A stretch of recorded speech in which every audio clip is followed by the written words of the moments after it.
Afghanistan political analyst Fahim Sadat joins us now from Kabul. Fahim, we have just been watching the Taliban tear through Afghanistan. What leverage does anyone have left in stopping this momentum?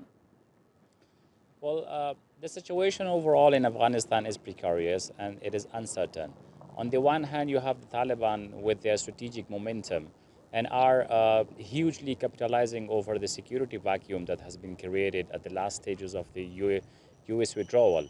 And at the other side, you have now the government who is consolidating himself and trying to put up a strong resistance against the surge that the Taliban are making.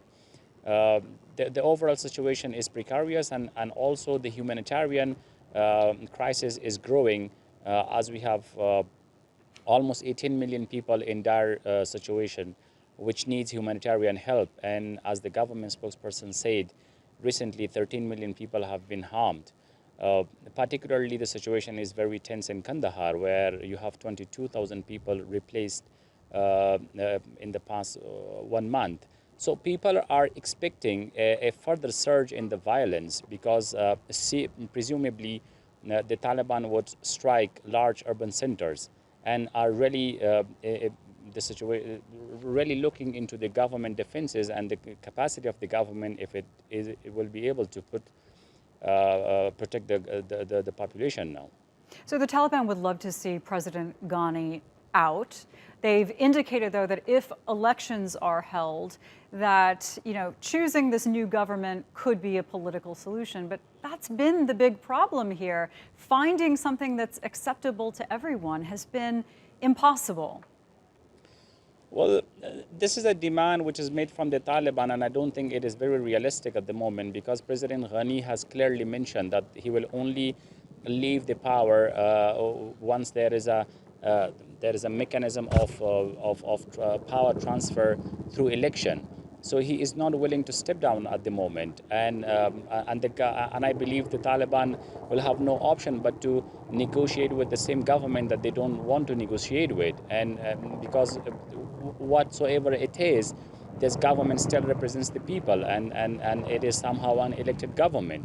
So this situation will only stall the peace process further, and there will be a deadlock. Right, and that's where we've been for such a long time. Can it be said that the Taliban are really pulling the strings here? They don't control Kabul, they don't control the federal government, but they're the ones shaping the future of Afghanistan currently.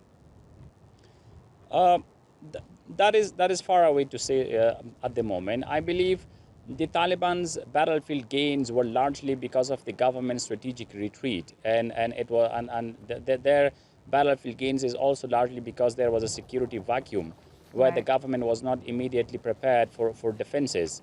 But at the same time, we have to see that the real test of both sides' military strengths is yet to be seen, because now the Taliban are preparing to strike large urban centers, and the government has already consolidated and is preparing. So the current situation where they both have their engagement in the second phase of the battlefields will really show who has an upper hand. We had also General McKenzie, the head of the CENTCOM, announcing that there will be a support to the Afghan government. That will be definitely an edge to the Afghan government further on the Taliban.